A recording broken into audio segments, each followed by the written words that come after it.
Coming live from Hermosa Beach, California, USA is our guest this night.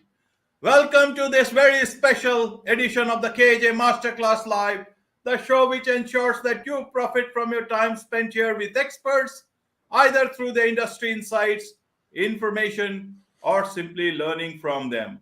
And today we have Miles Hanson, brand architect, podcast host, and owner of BrandThrive, where brands go to find their identity. Welcome to the show, Miles. Thank you, AJ. It's a pleasure to be here. Thanks for having me. Thank you. Thank you. And for many brands, as they say, a journey of 1,000 miles begin with a single step. So we will be talking about how brands can take that journey. And you talk of, your mission is to help 500 wandering brands find their way using the BrandBox framework. So, firstly, just to start, my first question is, what are wandering brands, Miles? Yes, wandering brands are brands that don't really understand who they are. So think of somebody, a person who, they're having an identity crisis and they're trying to figure out where they're going. They don't really have a path, a direction. They're kind of going in multiple directions. And I see so many brands doing that, especially, the newer or smaller brands that don't put the time in at the front of things to actually figure out who they are as a brand and as a person. So they have, very confusing messages. Oftentimes their design is very confusing and all over the place. And at the end of the day, it's when you have a business and you're helping people, you need to be crystal clear and very simple in your messaging. Otherwise, especially in today's fast-paced world, you're just not going to get anyone's attention or resonate with anyone or connect with anyone enough to actually build a relationship, make a sale, have customers and customer loyalty. So yeah, wandering brands, they don't really know who they are. And there's a lot of obscurity on their websites and their social media. That's essentially what a wandering brand is. And I'm trying to help people not wander so much and actually find a direction, find out who their brand is as a entity, a living, breathing, evolving entity. Right, Miles. Right.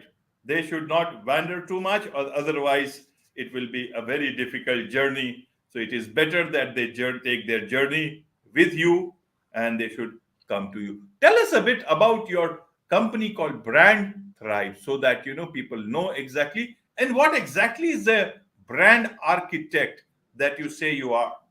I love it. Yeah. So a little bit of context, I guess, that led to BrandThrive. I've been doing marketing forever in many different capacities, and I kind of had my hand in all areas of business and marketing and branding and copywriting and all of that. And throughout that process, especially building websites, that was kind of my first entry into entrepreneurship. I realized more recently that the branding piece of all the work I was doing in marketing, and by the way, obviously, I believe that branding is bigger than marketing. You have branding, and then inside of a brand, you have one component, which is marketing, the communication. But I realized that the design and the storytelling, the messaging of a brand is far more, I would say, more important. It's kind of like that first step. If you don't have that, your marketing is never going to work. And I started to see that with clients where I'd be doing their website and their design, but they didn't have the right message. So their marketing wasn't working. So I said, okay, let me back up here and let me focus on building a company that can help brands build that foundation so that when they move into marketing and everything else, it works. It spreads, it grows without having to like force it down people's throat, which is what so many marketers tend to do. They're really focusing on quantity when I think, quality and kind of one-on-one and then slowly growing that to 10 to 20. That's a true sustainable, thriving brand. I hope that answered your question. I think there was Yes, another one in there. yes, yes, yes. It does. I will ask more about this so that the audience can understand more about this. There is so much of talk all the time about branding, brand I know. identity, brand image, and brand communication and everything around, and then a lot of things get lost in translation Right. because you say you say that a lot of companies, they don't have a marketing problem, they have a branding problem. Now you talk about vending brands. How do people who think that they have a marketing problem but are actually a vending brand, how would they know what is it that they can, through what is the process that they can know that actually it is not about marketing, it is about branding? I think an easy step that people can take to discern the difference between a marketing and a branding problem is to just run a couple tests with some people close to you. Ideally it's people that are inside of your target audience, and just sit with them and go through your website. Have them go through your website or your social media. you know let's say you have these 5 different assets. You have social media, you have website, you have your email sequence and some other assets. Sit with them and watch them go through and try to figure out what you do and why. And if they can't figure that out with ease and feel good about it and know what the next step is, you probably have a branding problem. Your messaging is probably off. And that is like the core of branding, is your message. And if you don't have that solid and consistent, then your marketing is just going to fall on deaf ears. It's going to be noisy and hard to understand. And so, take a step back, go back to the drawing board with your messaging and your brand, figure out what your voice is, what your the brand words that you use, instead of just kind of vomiting words and stories out there. Like, have some constraints around that. Right, right, Miles. Now you talk about the brand box framework. Right. Does it work for every brand? How, firstly, because for a brand, first thing is, before they, as you said, that they should go back to the drawing board, know about themselves better. But is it so easy for them to talk within the company and find their true identity?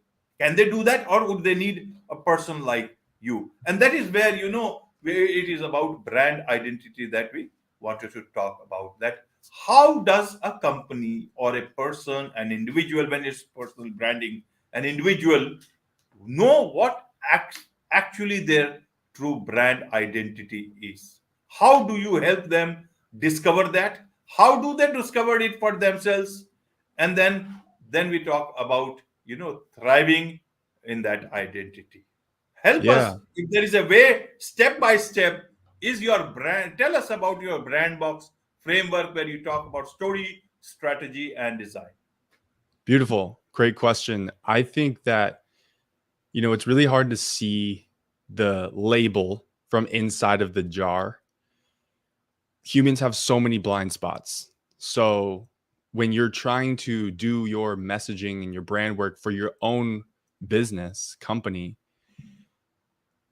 you don't see it from the right perspectives very often. So you think you understand it, you put some stuff out there, and very often it's not quite right. So I do think it helps, at the very least, just get new perspectives, outside perspectives, and of course work intimately with your audience if you can, to help construct the right brand.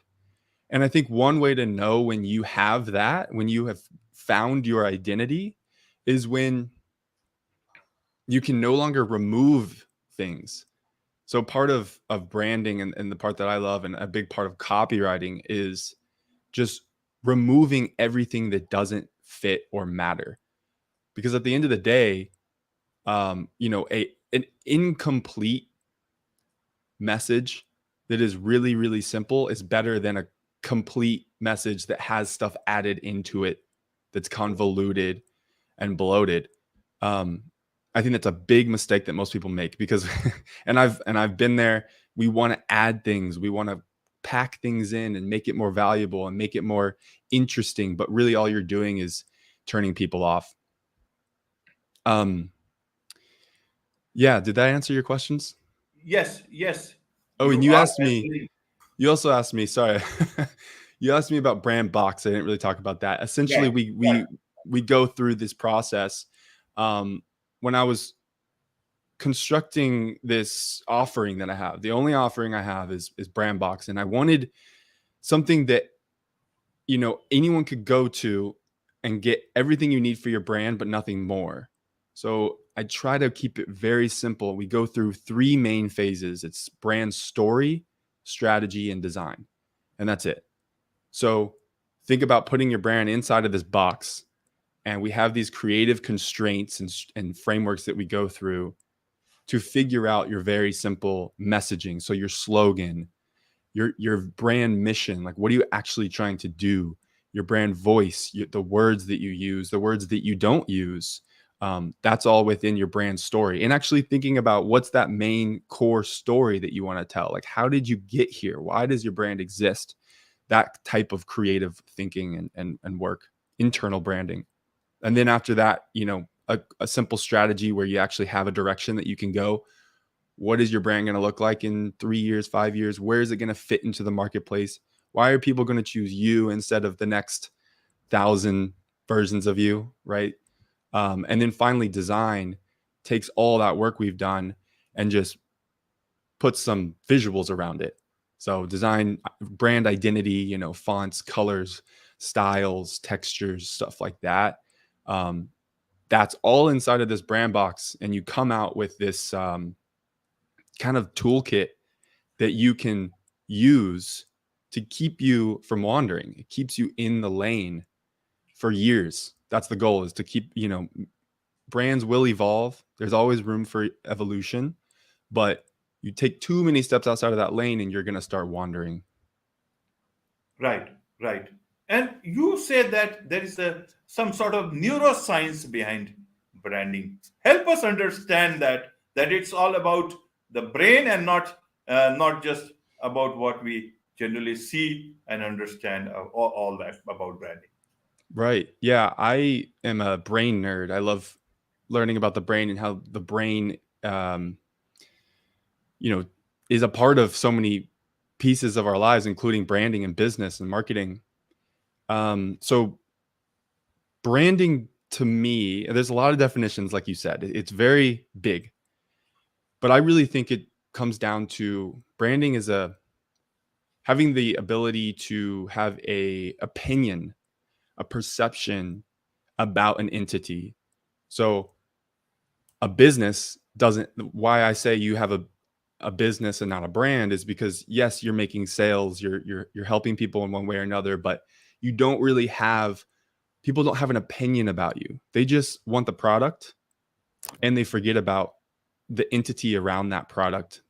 There's no personality or human or anything like that. So a business versus a brand. I totally lost my train of thought. No, no, it's Wait, okay. You're doing fine. You are going fine. I had something there that I wanted to share though. A brand. Brain brain Oh, the is brain, like right? that. See, Brain is like so that. It I keeps had on, process so many things at the same time. It happens many a times with me. Sometimes, I have the name of the guest in front of me. I have the name guest written on the, but sometimes, just my mind, while talking, while looking at the camera, it just takes some time to process it, and several times. So sometimes I feel like I should be more attentive, but then you can only do as much as you can. So you just have to right. move forward. You Well, I are not had for anything. It's not easy to run a big company like yours, Miles. So it is okay. You are thank doing you. fine. Tell us about tell us about the neuroscience that is Right. involved into branding that we are talking about. Well, thank you for getting me back on track. And it's funny because I had brain fog for 6 years. And if anyone knows what that is, you lose your train of thought a lot. And it was a big problem for 6 years. And that is actually what led me into the brain. I learned a lot about the brain, my own brain, how to take care of it. So it's funny that I still lose my train of thought sometimes, and that's just part of it. But yeah, so the brain has a big part of branding. One example of that is I love visuals. I'm a very visual person. A lot of humans are very visual thinkers and communicators. And so, the brain sees, the brain understands visuals. I think it's 60,000 times faster than text. So wrap your brain around that. That's why TikTok and all these very visual platforms are taking off, is because it's instantaneous. Now, not to take away from text and long form platforms, because those are my personal favorite, but to get someone's attention, you need to have those visuals, and those visuals need to portray the brand, right? The work that I was talking about earlier, all that stuff has to be in alignment. If it's not, it's like someone walking into a room every day and they're wearing a completely different outfit. They have a different accent. They have different personalities every day. You're not going to trust them. You're not going to understand them. So getting that consistency for years, that is what builds up that brand momentum, where you can actually grow a thriving brand. Right, Miles. Good. It's all about the brain. Ultimately, brain works on it, brain consumes it, brain creates that perception of Right. brands, and then we do whatever. One thing I just wanted to understand, Miles, is that in terms of branding, how do you integrate whatever your brand identity is, either personal branding or even as a coach or as a big company, small company, whatever it is? How do you calibrate it, integrate it with the types of products and the services that you have? Because you keep on doing things about the brand identity, branding, then your product and services keep on evolving. How do you put it all together as you go along? Great question. Um, I think that having, like I said, that toolbox. So you have these guidelines and assets, hopefully, to pull from, that are all, you know, congruent with your brand. So as long as you can, you pull from that. So if you have, most of the people that I work with are smaller, like one person businesses, coaches. Um, so they don't need, they're not evolving too much, but I would say it's the same concept. If you're constantly adding products and services, run those products and services through your kind of brand filter to make sure that the voice that you use for, and it depends if you're talking like physical products, just make sure that the descriptions and the titles and everything else around the marketing for that product is in alignment with your brand, if that's the goal, unless it's something you're trying to completely experiment with that's separate. But you want to keep things inside of that ecosystem so that people can understand. And that's really the big thing, is just quickly understanding who is selling me this product, because it's not really the product so much, it's behind the product. It's the purpose, it's the vision, the mission, that's going to differentiate yourself from just the off-brand kind of, just here's a product that doesn't really have anything behind it, right? I mean, if you could think about all the products that you purchased recently, at least speaking for myself, I do a lot of research to make sure that I feel good about that company. And you can go online now, there's products flying at you all the time, Right. and you can just feel when it's not, like they're just trying to make money and they're just trying to shove it down your throat, and you get spammy emails all the time and text messages. That kind of turns most people off.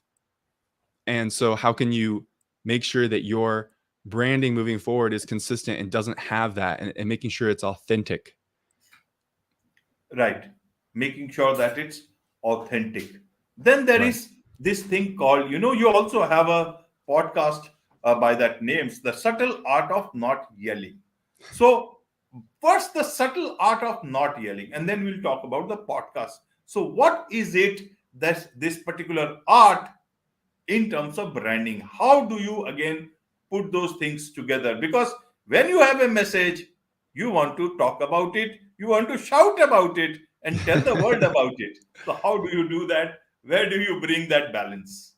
Yeah, that's exactly right. We want to yell. I always think of my grandfather because he's when he was alive, he had this presence to him. He was a big man and he had a very low, powerful voice, but he didn't talk very much at all. But whenever he did speak, the whole room would go quiet and listen to every single word. And he talked very slow and quiet, but deep and powerful. And I always think of that as like, that's the kind of brand I want to build. That's the kind of messaging I think is most effective. Today, people are yelling, you know, um, they're trying to get as much content out there as they can on all the different platforms, and they're trying to be quick and loud, and you kind of have to just to keep up.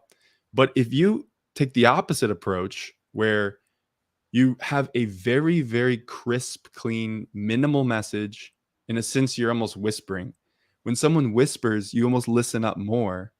If someone's yelling, you're kind of like moving away from them. So that's the concept of the subtle art of not yelling. And it's really all about building a brand and a business without having to be like the loudest person in the room to get their attention.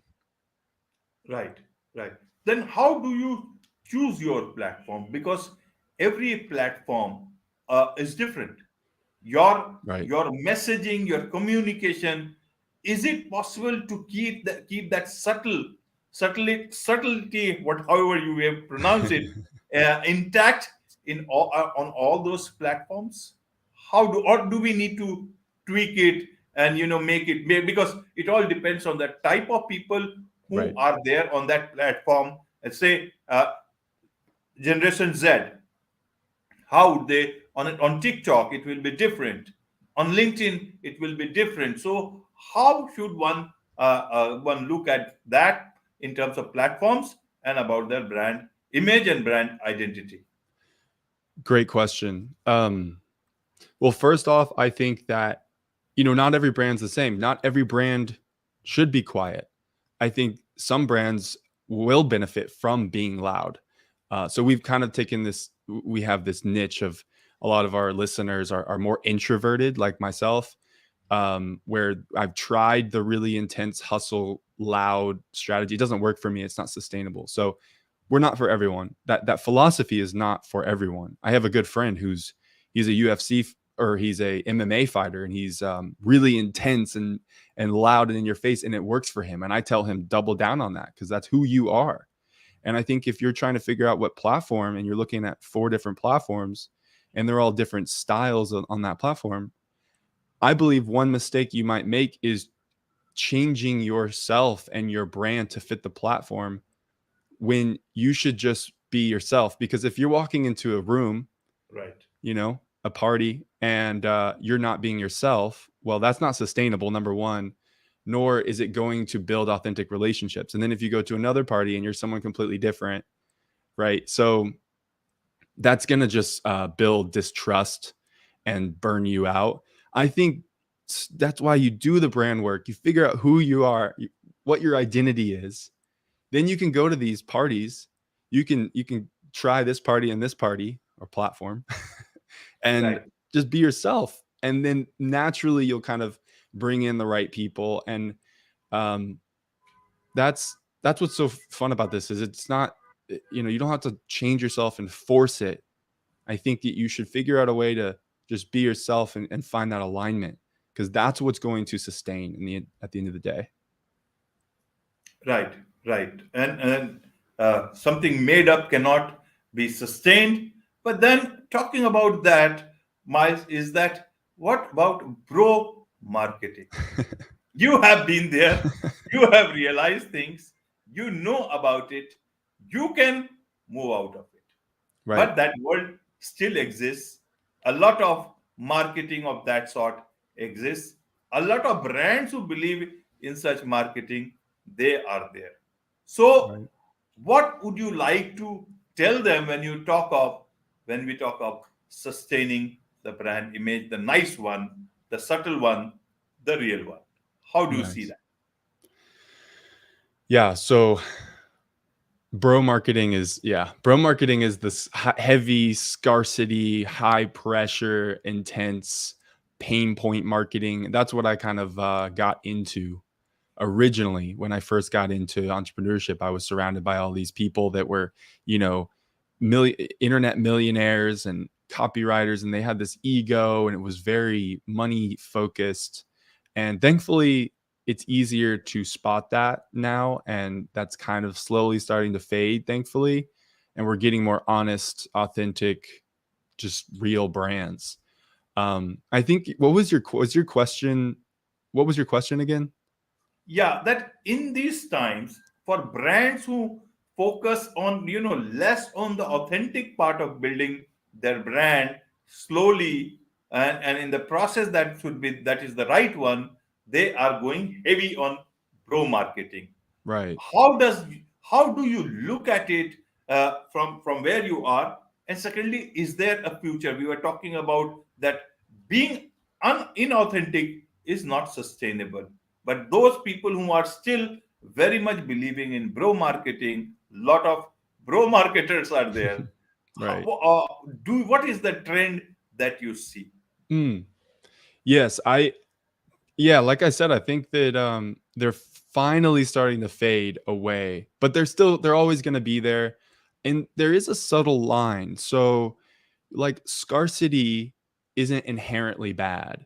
Um, you know, fake scarcity is really bad. So the best example is, we've all been in a funnel, like a marketing funnel, sales funnel, where we are reading through the copy and it's very pain point driven. You kind of go through it and you're like, I need this. This is amazing. Oh my gosh, it was $10,000. Now it's $100. I have to have this. And there's, I can only get it for the next 60 seconds. Like it's just this pressure. It's like pushing you through the funnel.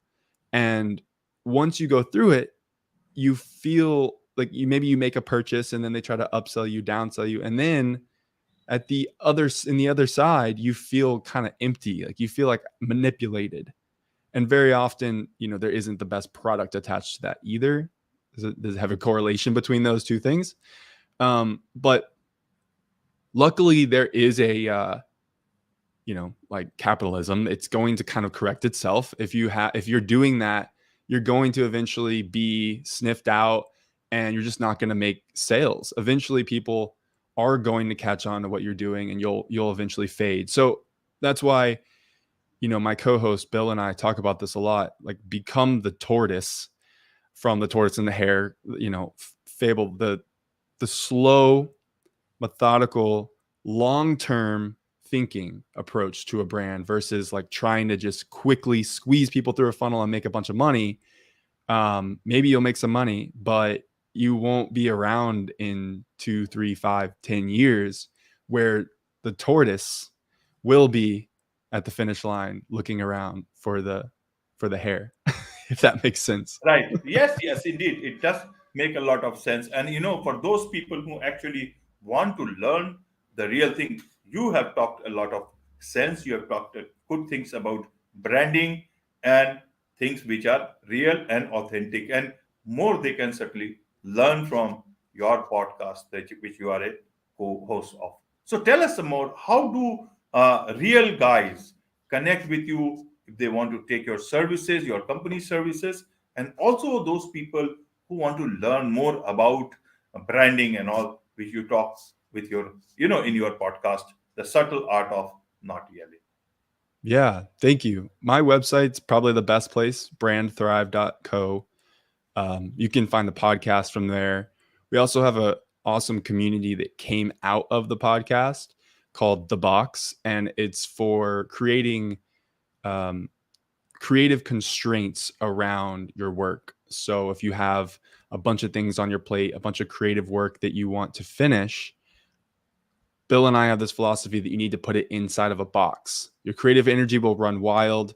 So put it inside of a box. I love boxes, if you haven't noticed.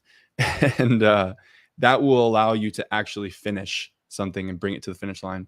So you can find that from on there too, the box. And then Instagram is kind of my main platform right now. I'm reevaluating my marketing, so I'll be on other platforms soon. But you can definitely connect with me on Instagram as well. Right, right. Now, my last question to you, Miles, is that, you know, looking at the journey that you have traversed from in terms of, in terms of your career, from being on the bro marketing side, dealing with the issues of ethics, and now doing the big picture work for your clients.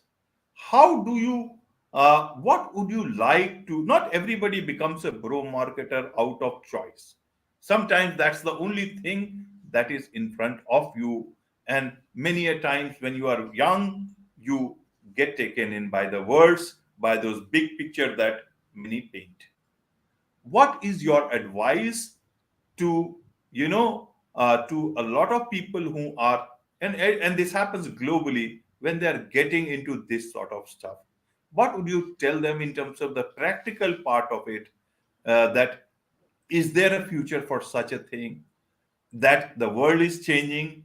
And my second question is that you are a very young guy, but you have achieved a lot. You have seen the world, understood the world, and now do a lot. Where from here? Where is it that you want to go from here?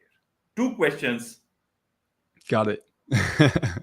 Thank you. I think one big piece of advice that I would give, uh, just from my own experience, is it is a noisy world. So I think focus and clarity is the number one priority. You're going to be bombarded all the time by ads, and it's only going to get better, more effective. So you're going to be very targeted by good and bad brands. So the biggest thing you can do is slow down and not